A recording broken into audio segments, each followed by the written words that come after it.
The 5K Snipeathon is a public trading journey where I'm going to grow $5,000 of my own money to $10,000 trading currency in the foreign exchange market. This is a completely public and transparent trading journey where I give daily and weekly updates of the progress. If you want to follow and stay up to date on this trading journey, make sure you hit like, subscribe, turn the notifications on, and look in the comments to join the Snipers Anonymous broadcast where I update the chat daily on the progress of the account.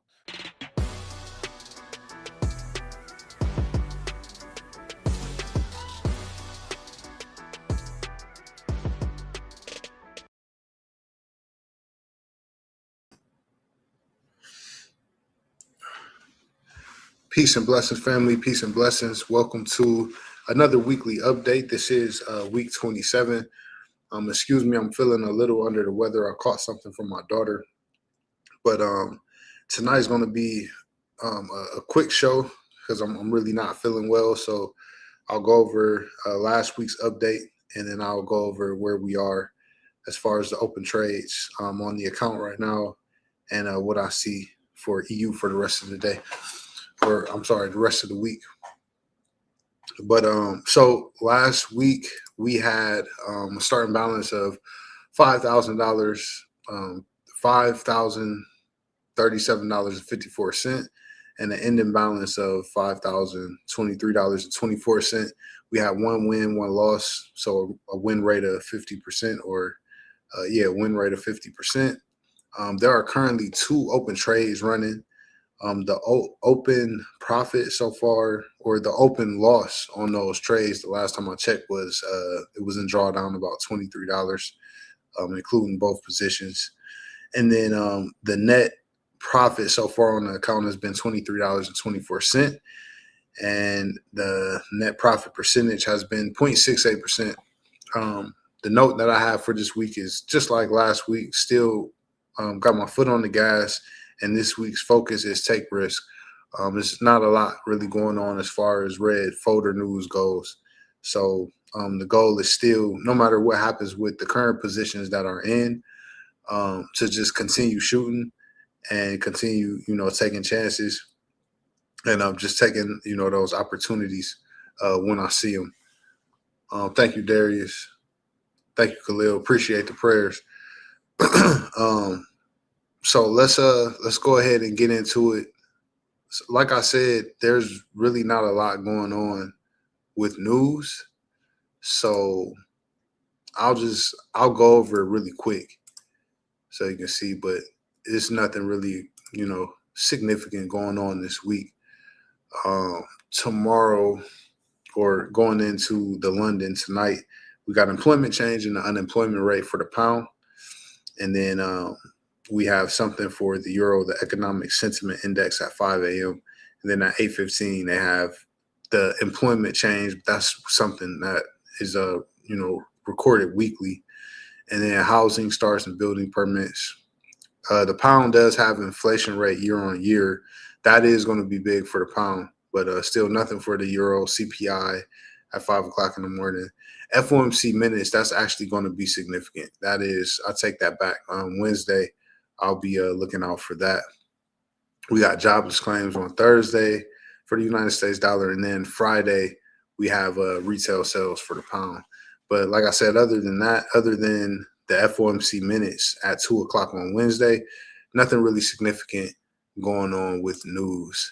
Now, as far as what's going on with EU and the position that we're in, so this was the sell zone last week that I came up with, or that I seen. I seen the market coming up here. I thought it was going to create double tops, but it continued up. Almost stopped me out when the market opened up on Sunday, and then it sold off. So now, what I'm looking at, I'm really, what I want to do, how I want to manage these trades. If price does come back close to this sell zone, I'm looking at this zone as a reaction zone. I'm looking at this as the zone where probably going to get a strong reaction if price even comes back down here. If it comes down here, I'm going to take that as a chance to actually get out of this lower position and I'll take a small loss on that position, and then I'll close out this position up here and take the profit. And then I'll wait to see, what price is doing. But if price does come down here, and like I said, I get a chance to get out and reset and just see what price does, what I would like to see is price break back down below this low or this sell zone, which is, connected to this low over here. If we can get if price drops below that high and stays below it, then I'll be looking for sales. I'll be looking for another sell opportunity this week. But if not, I'll be looking for a price to come back up above this high, where it's currently at. So like I said, if it falls and it gives me a chance to get out, I'll do that and wait to see what price does. And if it breaks below, I'll be looking for sales. If it continues back up and it crosses above this high over here, and basically where price is at right now, if price breaks back above here, then I'll be looking for a continuation. I'll be looking for a buy. And I'll pan out to a higher time frame so y'all can see what's going on.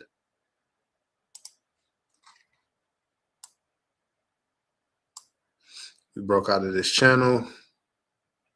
Strong impulse move up. Came up to a previous high from back in June of this year. And price rejected from there.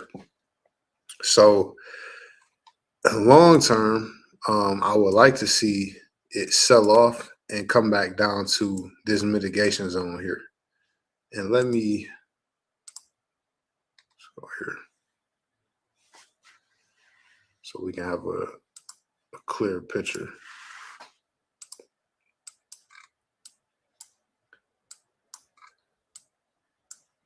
From a higher time frame, this is what I see going on.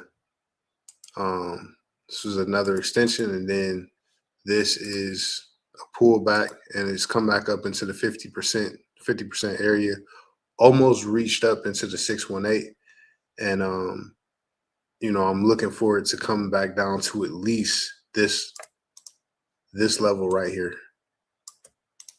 So if I take this fib away so y'all can see it more clearly, rejecting from this high, this is where I would like to see it come down to.